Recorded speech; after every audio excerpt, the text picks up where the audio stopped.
क्या आपका विश्राम पूर्ण होने तक क्या मैं आपके कक्ष के बाहर आपकी प्रतीक्षा कर सकती हूँ? मुझे पता है लक्ष्मणा कि तुम्हारे मन में क्या चिंता है, परंतु मेरा विश्वास करो, जो भी मेरे समक्ष प्रथम आएगा मैं उसी का समर्थन करूंगा। और रही बात प्रतीक्षा की, तो तुम मेरी पुत्री हो।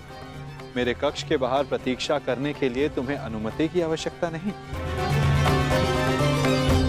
बहुत प्रतीक्षा कर ली तुमने अर्जुन, परंतु अब उसका अंत हुआ, क्योंकि तुम अपने वास्तविक सखा से मिल ली।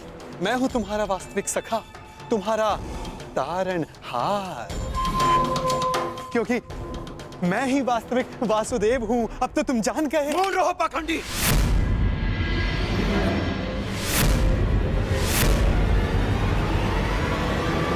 तुम्हें क्या लगता है कि वासुदेव की पोशाक धारण कर लेने से तुम वासुदेव बन सकते हो? दया आती है तुमको देखकर अर्जुन। जो पहले आया तुम्हारे समक्ष उसी को वासुदेव समझ लिया। हाँ? बहुत बड़ी भूल कर रहे हो तुम, परंतु अब तुम चिंता मत करो पार्थ अर्जुन। अब तुम मुझसे मिल लिए हो ना, सब ठीक हो जाएगा। मैं तुम्हारी इस भूल को सुधारूंगा। भूल तुमने की है और आंखें भी तुम्हारी बंद हैं। वासुदेव कर्म में विश्वास रखते हैं, दिखावे में नहीं। पर वास्तविक वासुदेव अपने आप की प्रशंसा नहीं करते और ना ही दूसरों की आलोचना। उनके कर्म ही उन्हें वासुदेव बनाते हैं और वो स्वयं से पूर्व संसार के हित की सोचते हैं। परंतु तुम केवल स्वार्थी मनुष्य हो जो अपने आप को वासुदेव कहते हो। सत्य तो यह है कि तुम्हें वासुदेव का अर्थ भी नहीं पता, नहीं समझते तुम। स्वप्न से बाहर निकलो और सत्य क्या है उसे समझो। मौन रहो दुस्साहसी। इतना दुस्साहस तुम्हारा कि यहाँ पर मेरे समक्ष ऐसी बातें कर रहे हो। तुम्हें अंदेशा भी नहीं है कि नियति तुम्हें मेरे समक्ष लेकर के आई है, क्योंकि तुम अनुचित मार्ग पे जा रहे हो अर्जुन। मैं तुम्हें सही मार्ग दिखाना चाह रहा हूं, परंतु मैं समझ गया कि यह सब मुझे मेरे उचित मार्ग से भटकाने का प्रयत्न था। और इस बात का भी अनुमान है मुझे कि यह सब करने के लिए तुम्हें यहां किसने भेजा है।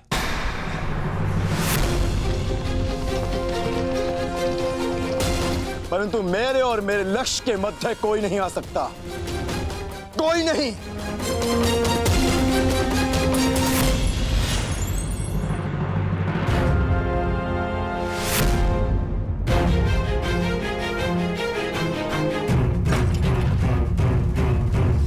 मेरे समक्ष आओ, अपने आप को वासुदेव कहने वाले बहरूपिये, समक्ष आओ। हाँ, उचित कहा तुमने अर्जुन। मैं बहरूपिया ही हूँ। कई रूप है मेरे। माखन चोर, कान्हा, बंसीधर और रणछोड़। इसीलिए रन छोड़कर भाग रहा हूँ। मुझे अपना समय व्यर्थ नहीं करना चाहिए। मुझे शीघ्र अतिशीघ्र वासुदेव के पास पहुंचना है।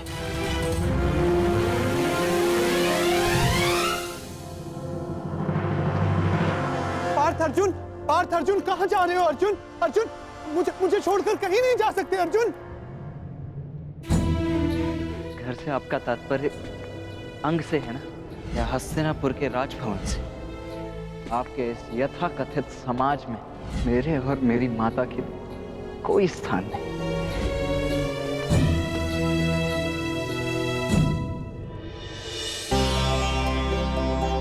आइए पिताश्री, आपका स्वागत है।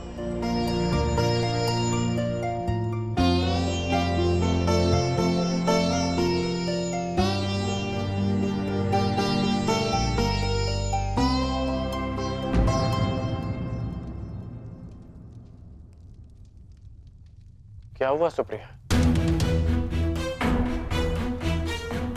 कुछ नहीं, मैंने अभी जो इन्हें निर्णय सुनाया है ये उसी की प्रतिक्रिया है। कैसा निर्णय?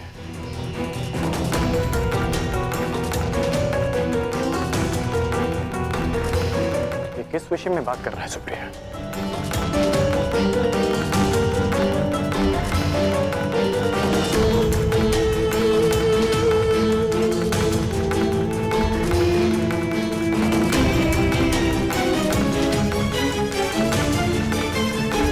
सुप्रिया, वो कुछ नहीं कह पाएंगी, परंतु मैं बताता हूं।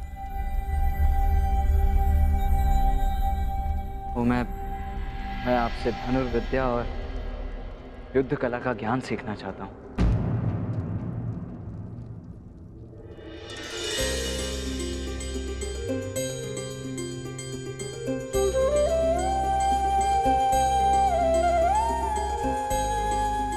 बस इतनी सी बात। हर पिता अपना ज्ञान, अपनी शिक्षा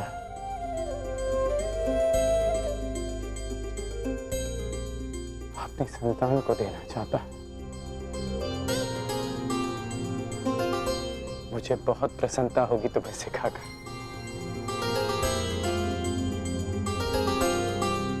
परंतु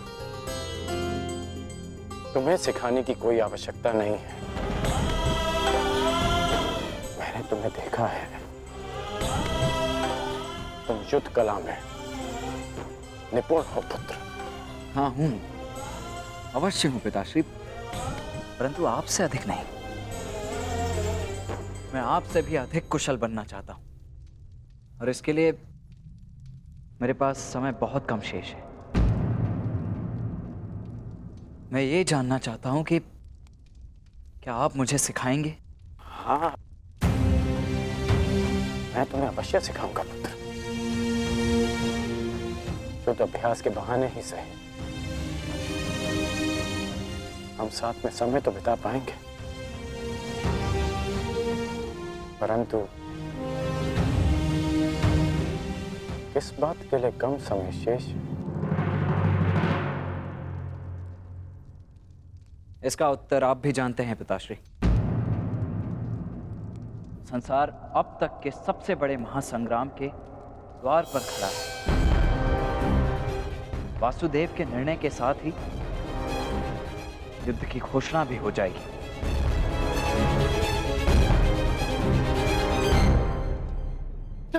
ठहरो पार्थ, ठहरो।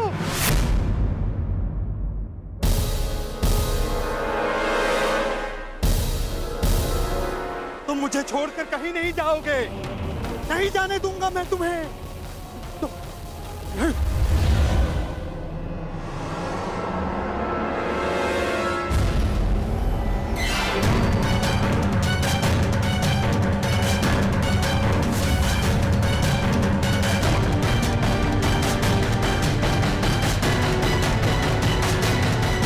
कहीं नहीं जाने दूंगा तुमको।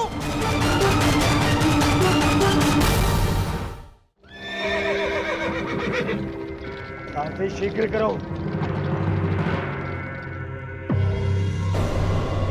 तुम्हारा इस युद्ध से क्या संबंध है?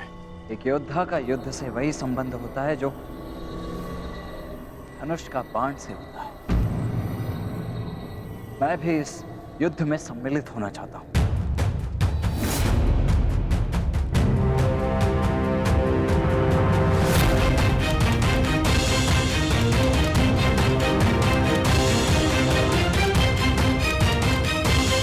इसीलिए तुम मुझसे परीक्षण लेना चाहते थे? हाँ, क्यों? एक योद्धा होने के नाते क्या आपको ऐसा नहीं करना चाहिए? करना चाहिए, मुझे ऐसा करना चाहिए। देखो पुत्र, मैं तुम्हारे निर्णय का बहुत सम्मान करता हूं। मुझे तुम पर गर्व है, परंतु इस किंतु परंतु इसके लिए अब कोई स्थान शेष नहीं है। मैं अपना निर्णय ले चुका हूं और अपना पक्ष भी चुन चुका हूं। तुम अपना पक्ष पे चुन चुके हो।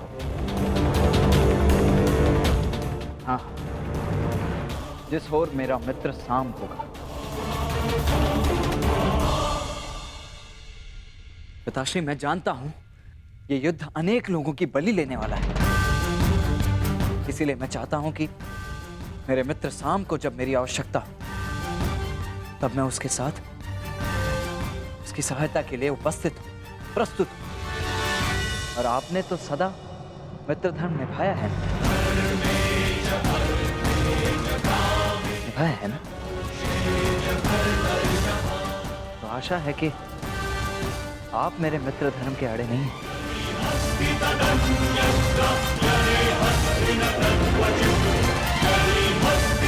मुझे अभ्यास करने जाना है। प्रणिपात। देखो युद्ध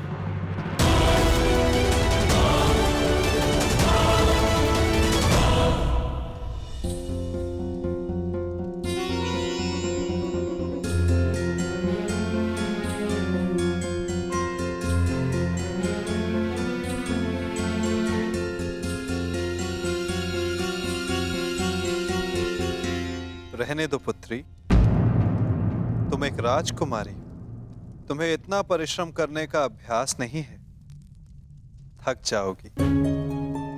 नहीं पिताश्री, आप चिंता मत कीजिए, मैं कर लूंगी।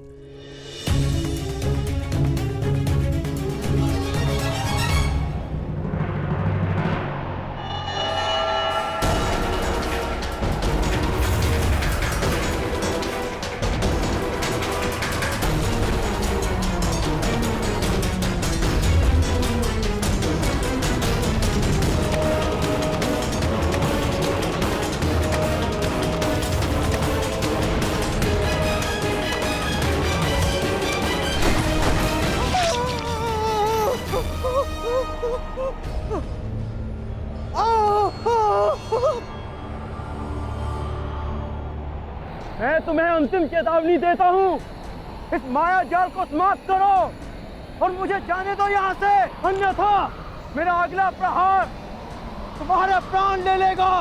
और मेरा अगला प्रहार तुम्हारे जीवन का अंतिम क्षण होगा अर्जुन।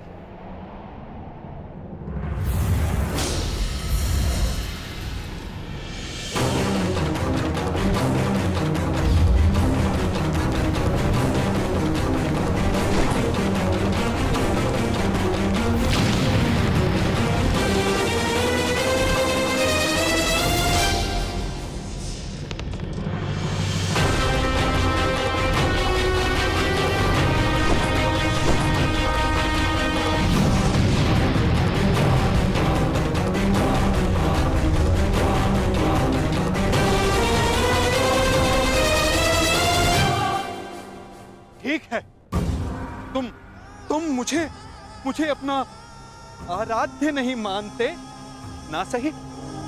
तुम जा सकते हो, क्योंकि मैं तुम्हारा शत्रु नहीं, ना तुम मेरे शत्रु हो। परंतु उस धूर्त कृष्ण को एक संदेश मेरा अवश्य दे देना।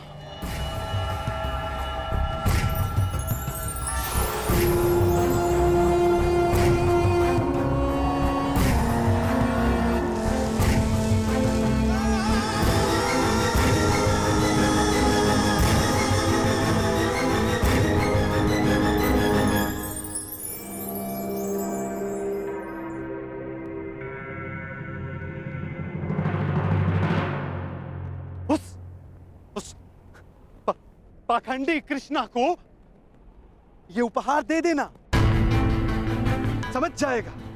कहना उसको कि उसके पास मेरी एक वस्तु है जो मुझे चाहिए। तुम जा रहे हो, जाओ जाओ, परंतु तुम मेरे पास अवश्य आओगे। आना ही होगा, तुमको आना ही होगा।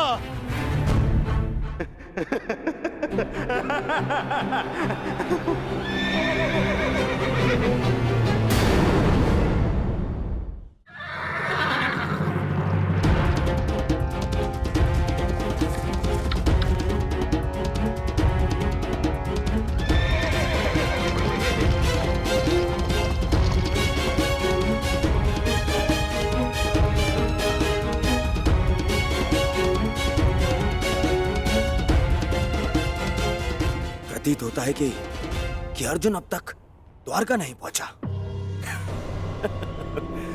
ये मेरे लिए शुभ है। चलिए, मैं आ गया।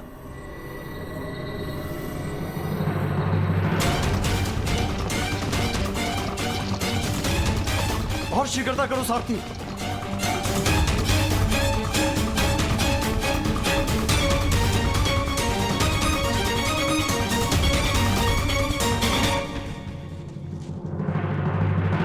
प्रणाम ससुर श्री।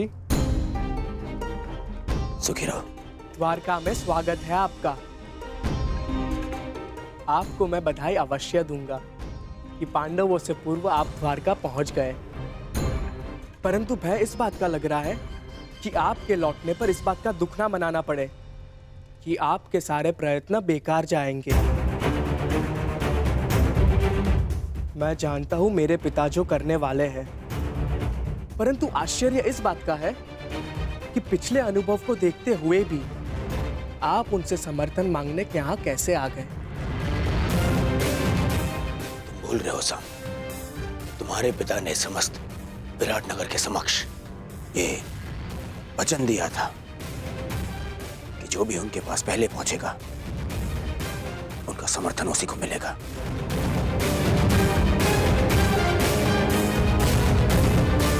और देखो मुझे, मैं पांडवों से पहले यहां पहुंचा हूं। ये जानते हुए भी कि वचन तोड़ने मरोड़ने में वो सिद्धहस्त है।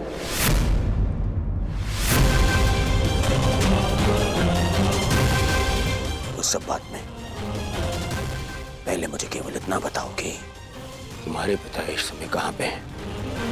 मुझे उनसे अभी मिलना है। इस समय वो विश्राम कर रहे हैं। मुझे विश्वास है इसमें भी उनकी कोई चाल है। कहां है तुम्हारे पिता का विश्राम कक्ष?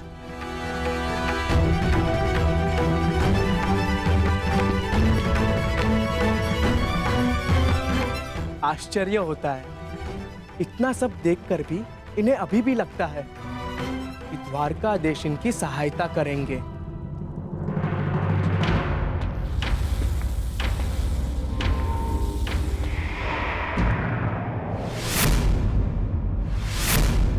दुर्योधन का रथ! हे ईश्वर, कहीं माधव ने उसे समर्थन का वचन तो नहीं दे दिया?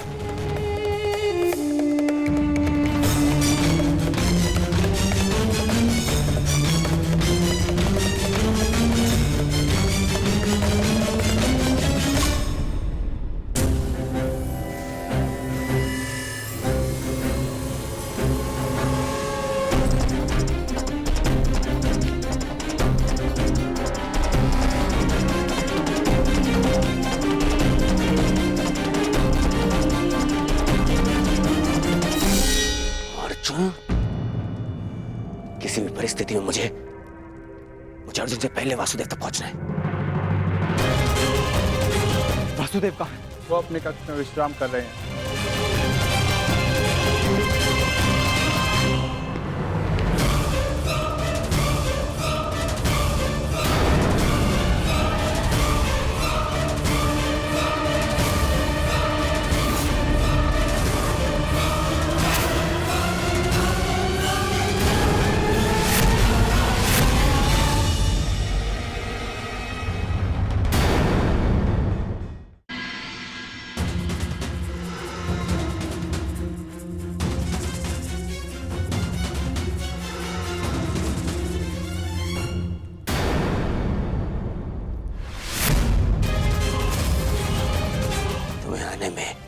तनिक विलंब हो गया अनुज, तनिक विलंब।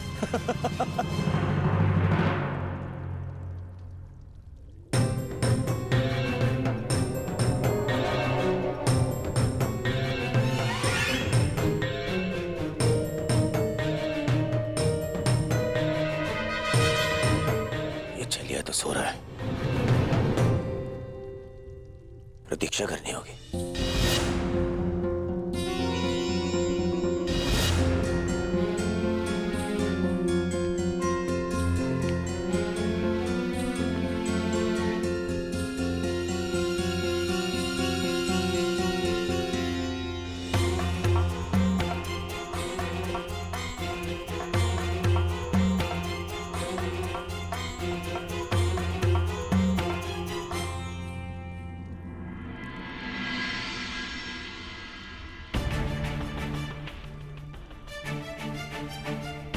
माधव विश्राम कर रहे हैं, जगाना उचित नहीं होगा।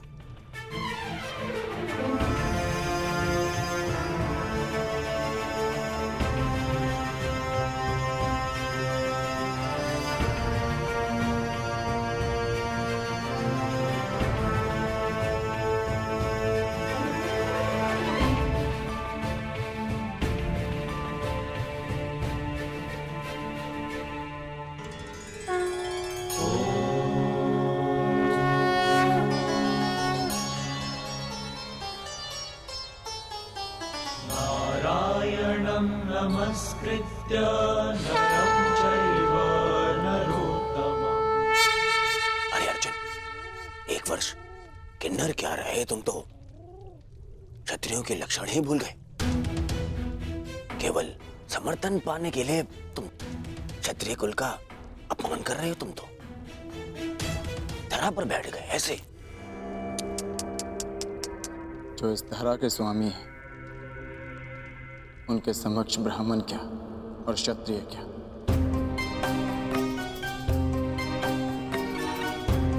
ना मैं इस समय क्षत्रिय हूं और ना ही मेरे मन में समर्थन का लोभ।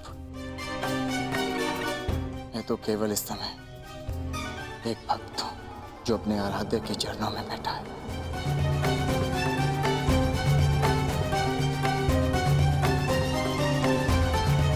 बैठो बैठो।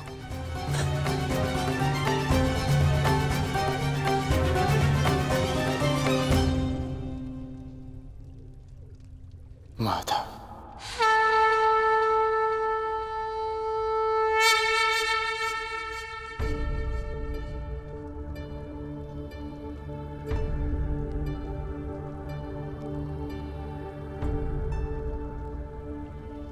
कब आए पार्थ?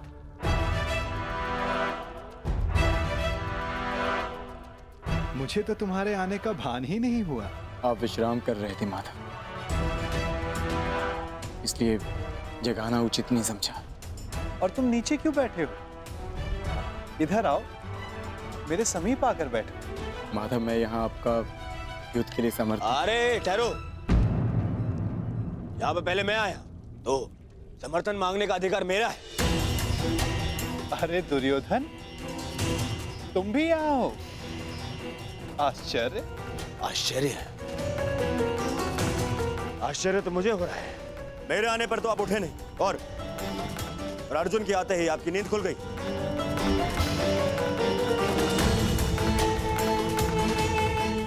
वासुदेव, मैं यहाँ अर्जुन से पूर्व उपस्थित हुआ हूं, इसलिए समर्थन मांगने का अधिकार पहले मुझे मिलना चाहिए।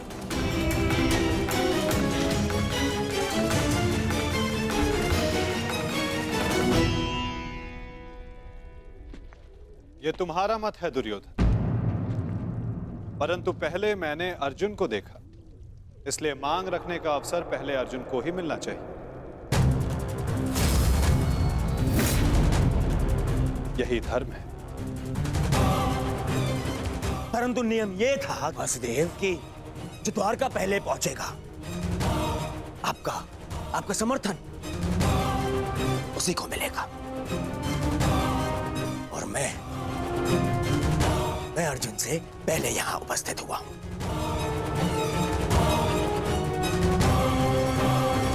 कदाचित तुमने नियम ठीक से नहीं सुना था दुर्योधन।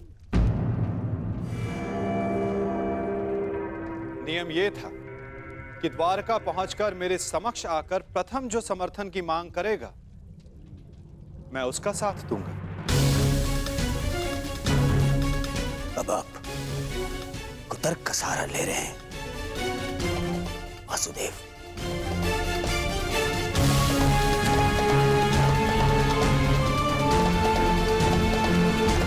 जानता था मैं कि आप पक्षपात अवश्य करेंगे।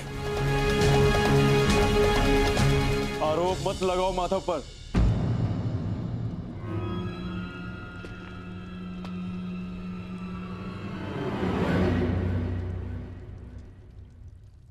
दुर्योधन सत्य कह रहा है माधव। मुझसे पूर्व ये यहाँ उपस्थित था। परंतु आपके पीछे बैठने के कारण आप इसे देख नहीं पाए। इसलिए समर्थन का पहला अवसर दुर्योधन को ही मिलना चाहिए।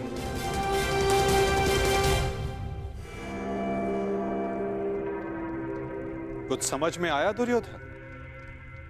कुछ मांगने के लिए अहंकार नहीं, विनम्रता होनी चाहिए।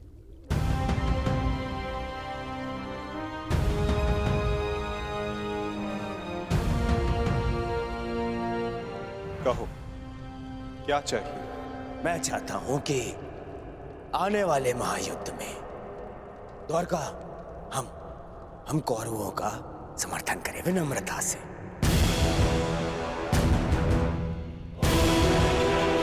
अपनी मांग पर अड़िग हो? हाँ, अड़िग हूं। मेरी यही मांग है।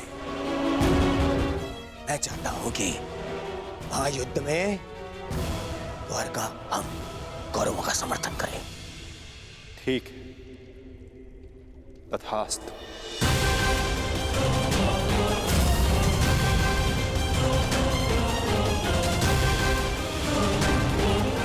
परंतु तुम्हारे इस वचन ने मुझे बहुत बड़ी उलझन में डाल दिया है दुर्योधन। अब मुझे हस्तिनापुर के साथ साथ इंद्रप्रस्थ की भी सहायता करनी होगी। असंभव! क्या असंभव है? ये पक्षपात है। परंतु तुमने यही तो मांगा है गांधारी नंदन। मैंने वचन बोलने से पूर्व अपने मन की तुला पर उन वचनों को तौल लेना चाहिए दुर्योधन।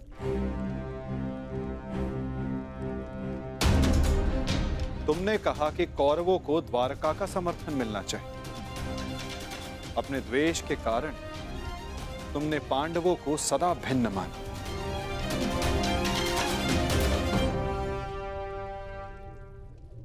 परंतु नीति अनुसार हर कुरु संतान कौरव है और पांडव भी उसी कुरु वंश के हैं जिसके लिए तुमने सहायता की मांग रखी है।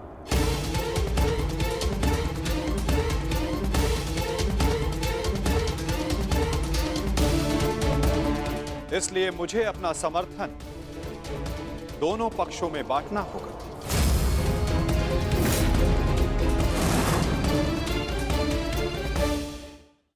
इसलिए मुझे अपना समर्थन दोनों पक्षों में बांटना होगा।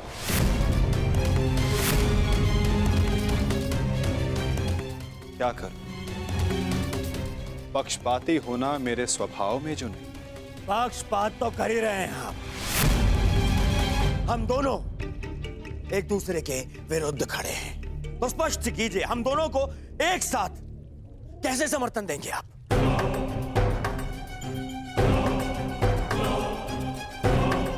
ये भी आपका कोई छल है?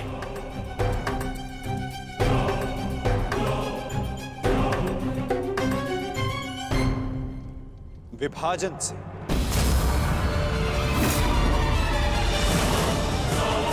पहली बार युद्ध को टालने के लिए मैंने विभाजन का सहारा लिया था और इस बार युद्ध में सम्मिलित होने के लिए विभाजन करूंगा।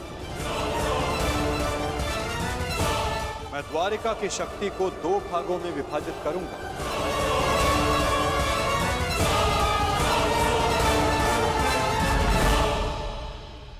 एक ओर होगी मेरी शक्तिशाली नारायणी सेना जो कभी पराजित नहीं हुई।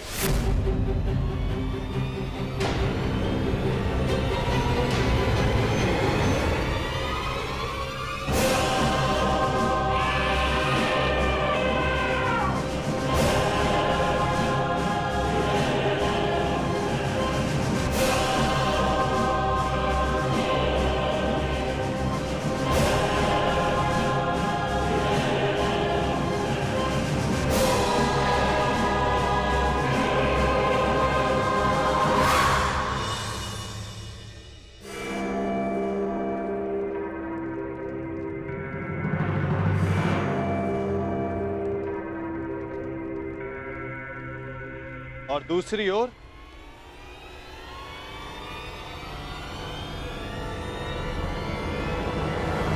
केवल मैं।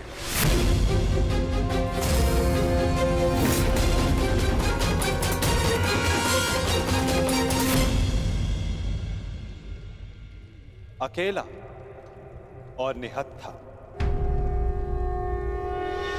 मैं वचन देता हूं, किसी भी परिस्थिति में मैं इस युद्ध में अस्त्र नहीं उठाऊंगा।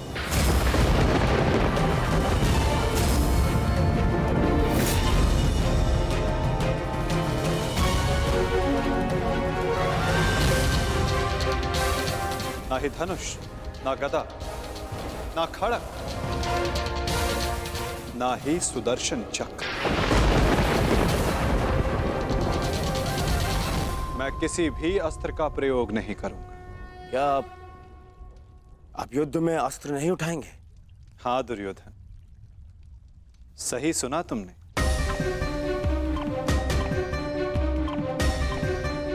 मैंने निर्णय ले लिया है कि मुझे क्या चाहिए। नहीं दुर्योधन, पहले तुम्हें मांगने का अवसर नहीं मिलेगा। क्या? ये मांग कुरुवंश के मध्य हो रही है और अर्जुन तुम्हारा अनुज है, और धर्म कहता है कि मांगने का पहला अधिकार अनुज का होता है। कोई अनुज नहीं है, वो शत्रु है ये मेरा। और आपने ने कहा था जो आपके समक्ष पहले आएगा आपका समर्थन उसी को मिलेगा। मैंने अपना वचन निभाया दुर्योधन। तुमने कुरुवंश को समर्थन देने की मांग की और कुरुवंश के लिए मैंने अपनी शक्ति को 2 भागों में विभाजित किया। अब विषय नीति का है दुर्योधन, और नीति के अनुसार प्रथम मांगने का अधिकार अर्जुन को।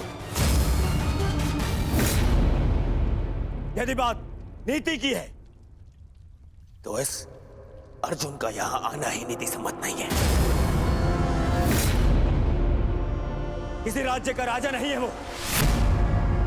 राजा तो तुम भी नहीं हो युवराज दुर्योधन।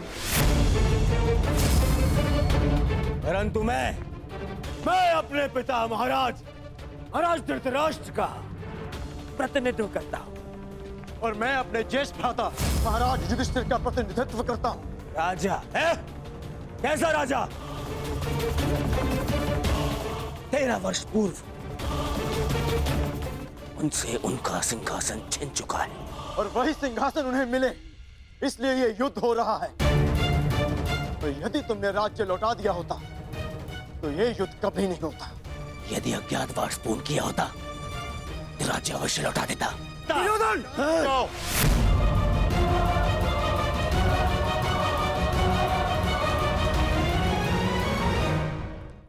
यदि अज्ञातवास पूर्ण किया होता तो राज्य अवश्य लौटा देता।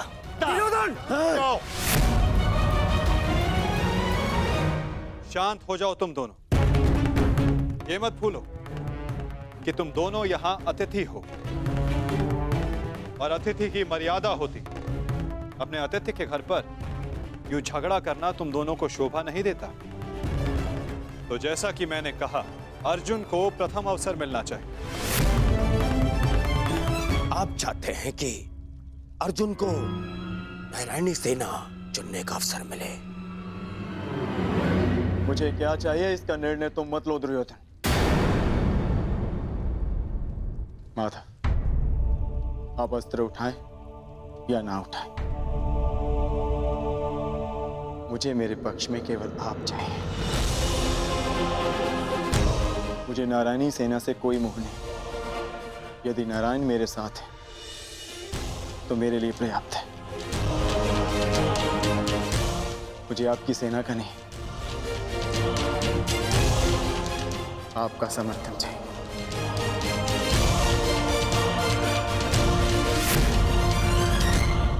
क्या आपको यह विनती स्वीकार है माता?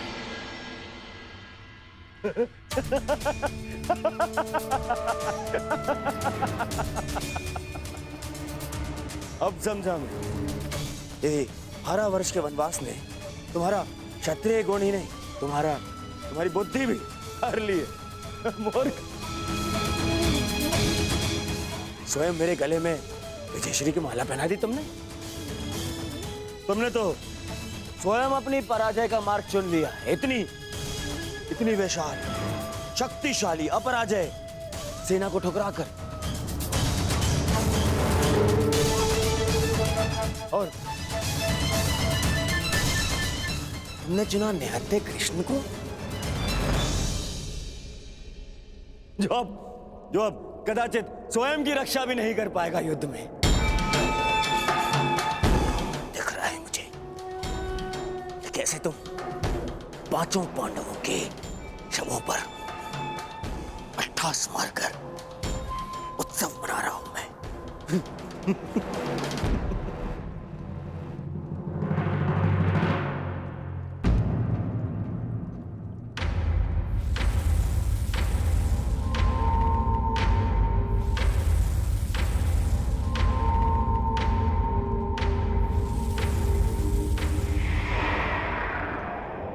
कृष्ण मुस्कुरा रहा है। नहीं, कुछ तो छल है। अब समझा। नारायणी सेना मुझे दे दी, जबकि उसके स्वामी तो आप स्वयं हैं। वो अपने ही स्वामी पर प्रहार कैसे करेगी? उल्टा वो तो हमारी ही सेना को हानि पहुंचाएगी। नहीं, ये छल है ये। नहीं दुर्योधन, यदि ऐसा होता तो मैं पहले ही तुम में से किसी एक को पूर्ण समर्थन दे चुका होता। पक्षपात ना हो, इसलिए मैंने अपनी शक्ति को 2 भागों में विभाजित किया है। परंतु क्या है ना वासुदेव, मुझे संदेह है कि आपकी ये सेना मेरा आदेश नहीं मानेगी। अवश्य मानेगी।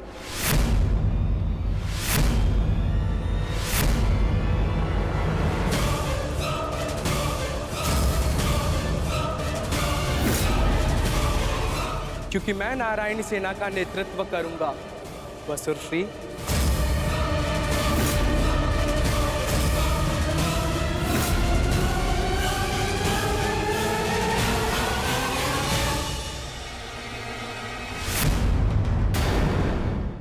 परंतु क्या है ना वासुदेव, मुझे संदेह है कि आपकी ये सेना मेरा आदेश नहीं मानेगी। अवश्य मानेगी।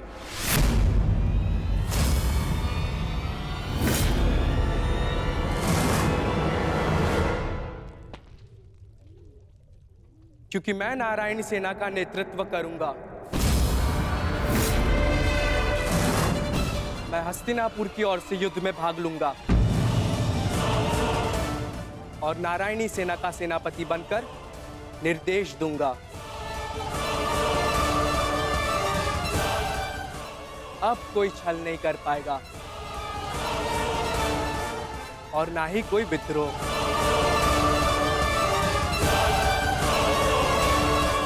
अब तो आपके मन में कोई संदेह नहीं है ना स्वसुरश्री? अब कोई संदेह नहीं।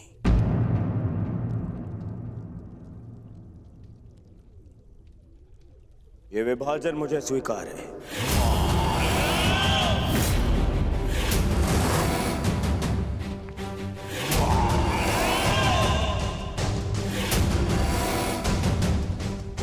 हस्तिनापुर नारायणी सेना की प्रतीक्षा करेगा। अब मुझे आज्ञा दीजिए।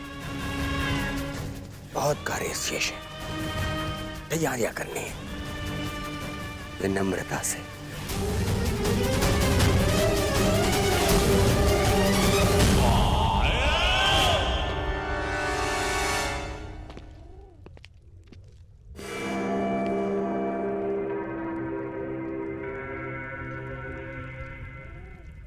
तुमने ऐसा क्यों किया पार्थ? मेरे समर्थन के लिए इतना बड़ा त्याग? मुझे ऐसा कुछ नहीं चाहिए माता जो मुझे आपसे दूर करे। ऐसी नारायणी सेना से क्या लाभ जिसमें नारायण ही ना हो। ये धर्म युद्ध है माधव, और धर्म वहीं खड़ा होगा जहां आप होंगे। और धर्म की विजय कोई भी सेना नहीं रोक सकती। आप सदैव हमारे मार्गदर्शक रहे हैं। मुझे विश्वास है कि आप विजय का मार्ग अवश्य दिखाएंगे। मैं प्रतीक्षा करूंगा।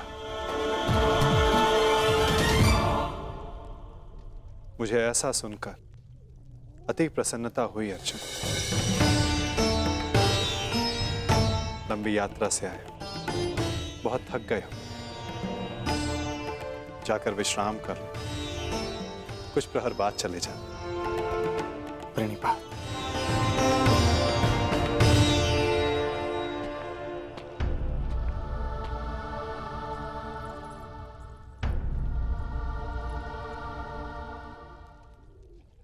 मुझे क्षमा कर दीजिए पिताश्री। मैंने आपको पक्षपाती समझा, मुझसे बहुत बड़ी भूल हो गई। ठीक कहा था आपने, आप लोगों को नहीं चुनते, लोग आपको चुनते हैं।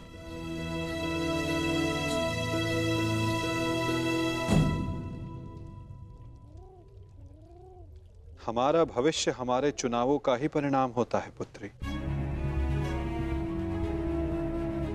जीवन में किस मोड़ पर हम क्या निर्णय चुनते हैं, उससे सिद्ध होता है कि हमें हमारा लक्ष्य मिलेगा या नहीं।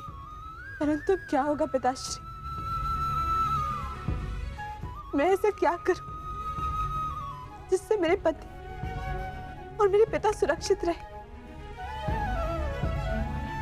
कर्म करो लक्ष्मण, फल की चिंता ना करो। तुम्हारे पिता और सांब को उनके कर्मों का फल मिलेगा और अर्जुन को अपने कर्मों का।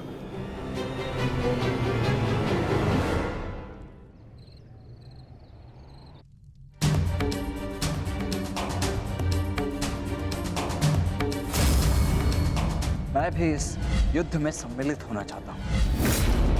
मैं अपना निर्णय ले चुका हूं और अपना पक्ष भी चुन चुका हूं। जिस ओर मेरा मित्र सांब होगा,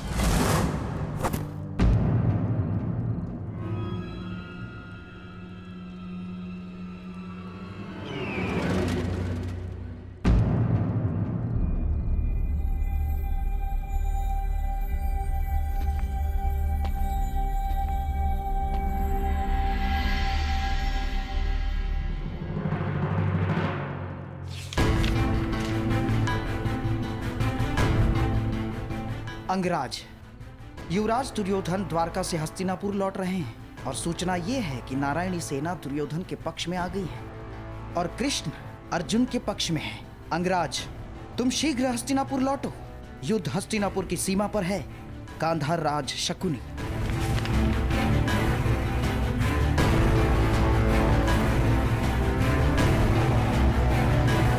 ये तुमने कैसी मूर्खता कर दी मित्र, कैसी मूर्खता कर दी तुमने।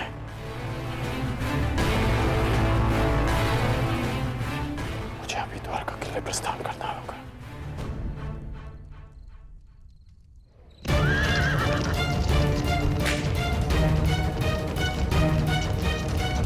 पिताश्री! ये अचानक कहां जा रहे हैं?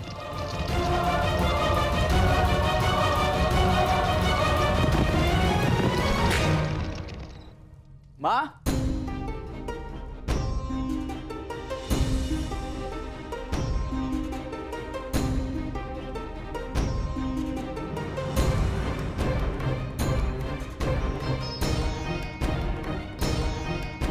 एक बार पुनः अपने कर्तव्य के लिए अपने परिवार को छोड़कर जा रहे हैं पिताश्री।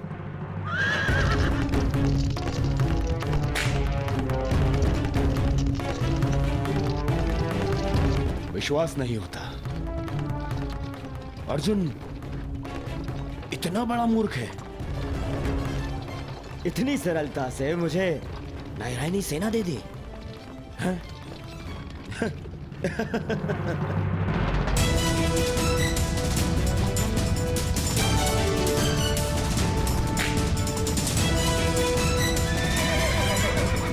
आरती रोको। वेद,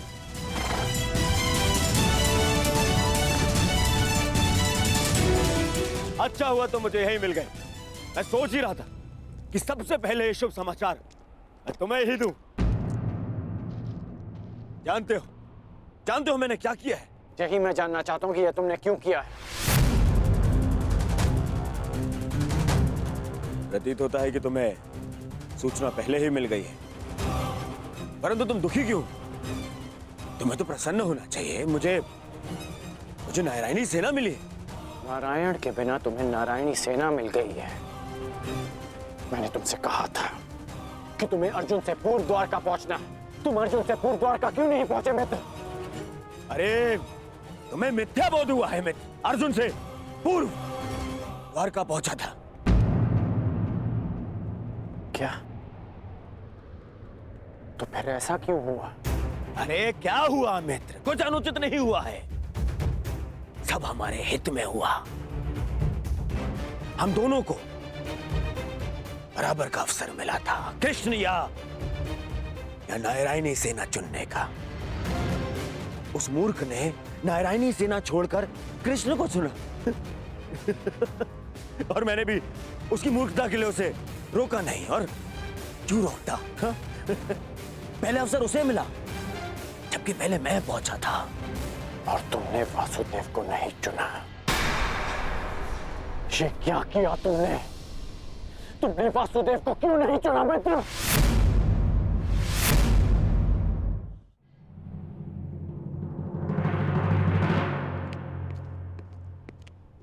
उस पाखंडी कृष्णा को ये उपहार दे देना। कहना उसको कि उसके पास मेरी एक वस्तु है जो मुझे चाहिए। तुम्हें चिंता करने की कोई आवश्यकता नहीं है मित्र। अब हमारा सामना कोई नहीं कर सकता है। हमारे पास संसार की सबसे बड़ी और सबसे ताकतवर सेना है, नारायणी सेना, जो आज तक कभी पराजित नहीं हुई। और तुम्हें लगता है कि मैंने कृष्ण को ना चुनकर कुछ अनुचित किया है? वो कृष्ण जो इस युद्ध में शस्त्र भी नहीं उठाएगा। मित्र, तुम जानते हो कि नारायणी सेना आज तक अपराजित क्यों रही है? वो अपराजित रही है केवल वासुदेव के कारण। और आज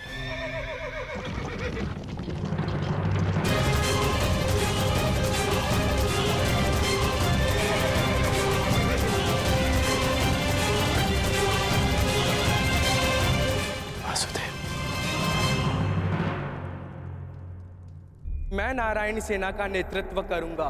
मैं हस्तिनापुर की ओर से युद्ध में भाग लूंगा। अब ना ही कोई छल कर पाएगा और ना ही कोई विद्रोह।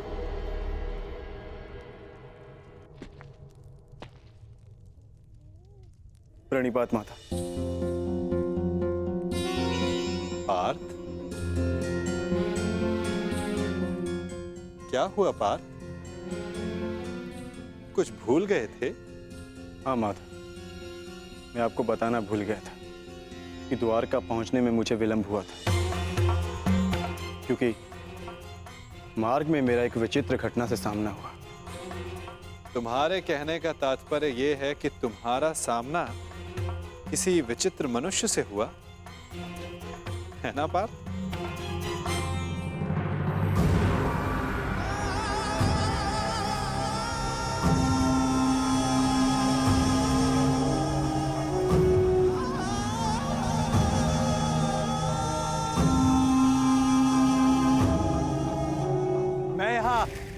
तुम्हारा ही तो कार्य करने आया था युवराज दुर्योधन।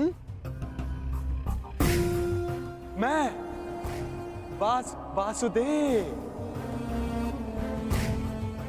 पौंड्रक वासुदेव। पौंड्रक वासुदेव, यही नाम बताया ना उसने?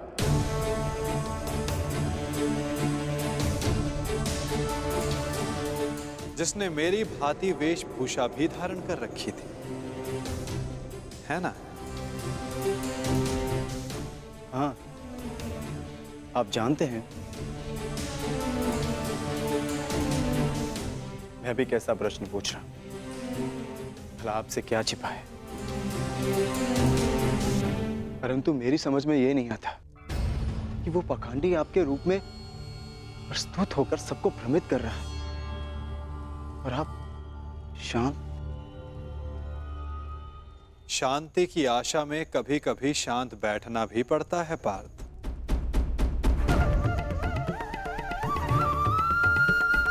मुझे ज्ञात है कि पौंद्रक मेरे नाम का दुरुपयोग करके सबको भ्रमित कर रहा है, परंतु अवसर सबको मिलना चाहिए अपनी भूल सुधारने का।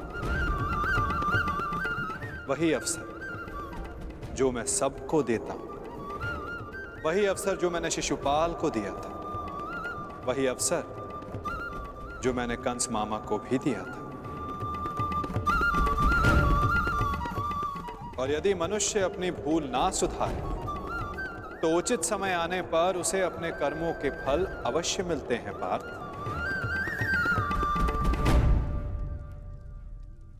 अब तुम मुझे पौंद्रक का संदेश सौंप सकते हो पार्थ।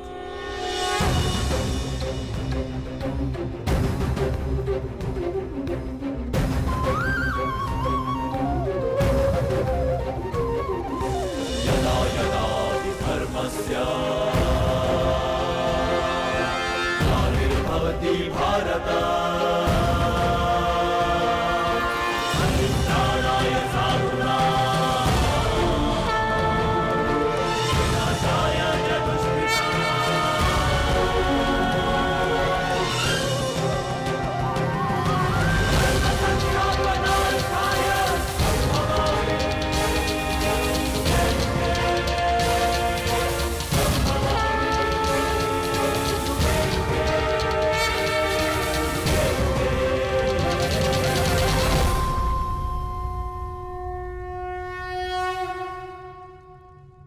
ये क्या था माधव? पौंद्रक का संदेश पार्थ। संदेश? हाँ पार्थ, ये संदेश कि जो भी मेरे दर्शाए मार्ग पर चलेगा पौंद्रक उसका नाश कर देगा।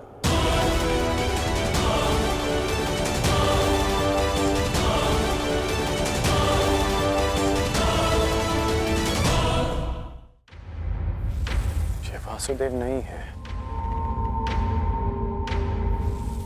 कौन है ये मित्र? हमारे मित्र का मित्र है ये पौंद्रक। पौंद्रक वासुदेव। इन्हीं की सहायता से मैं अर्जुन से पूर्व द्वारका पहुंचा और नारायणी सेना को अपने पक्ष में कर पाया। इसका श्रेय मामाश्री की तीव्र बुद्धि को जाता है मित्र। उन्हीं ने पौंद्रक को संदेश भेजा कि वो अर्जुन के मार्ग में बाधा उत्पन्न करे। इन्होंने अर्जुन को रोका और उसी कारणवश मैं अर्जुन से पूर्व द्वारका पहुंच पाया। अर्जुन को मार्ग से भटकाने का पूरा प्रबंध कर दिया है। तो तुमने फिर से छल किया। छल? छल मैंने नहीं, उन्होंने किया। युधिष्ठिर के स्थान पर अर्जुन को भेजकर मैंने तो केवल उन्हें उत्तर दिया है। मित्र, उन्होंने जो किया उसे छोड़ो। परंतु तुम्हें अवसर मिलने पर भी तुमने वासुदेव के स्थान पर नारायणी सेना को चुना। इसे मूर्खता कहते हैं। मूर्खतापूर्ण बातें तो तुम कर रहे हो अंगराज। वासुदेव तो दुर्योधन के ही पक्ष में है। मैं हूं वास्तविक वासुदेव। पौंद्रक वासुदेव दुर्योधन के ही पक्ष में है। मुझे तुम पर दया आती है अंगराज, दया आती है तुम पर कि मुझे समक्ष पाकर भी तुम उस छलिए कृष्ण की माया में उलझे हुए हो। समझ ही नहीं आता कि ऐसी क्या माया डाली उस छलिए कृष्ण ने कि तुम सत्य देखने को प्रस्तुत ही नहीं हो। पौंद्रक,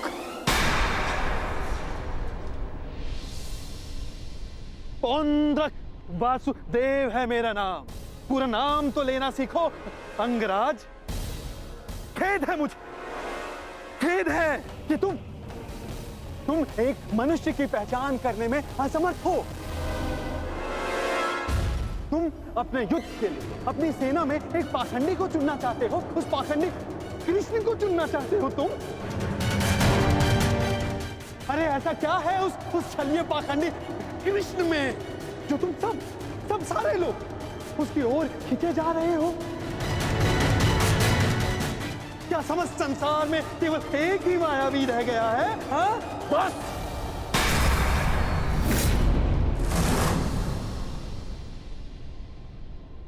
बस तुम करो मित्र, बस। मुझे कृष्ण की वो विशाल सेना चाहिए थी जो मुझे मिल गई। वैसे भी वो निहत्था निशस्त्र कृष्ण मेरे किस काम का है? हाँ, सत्य कहा दुर्योधन, सत्य कहा। वो छलिया कृष्ण किसी काम का नहीं। देखना, तुम ही जीतोगे ये युद्ध, क्योंकि तुम्हारे पास केवल नारायणी सेना नहीं, स्वयं वास्तविक नारायण, वास्तविक वासुदेव, पौंड्रक वासुदेव। वो कृष्ण तो मेरा रूप रखकर सबको भ्रमित करता रहता है। बैरूपिया मात्र है वो तो। उस कृष्ण का तो इस संसार से मैं अब एक और शब्द वासुदेव के विरुद्ध मत कहना।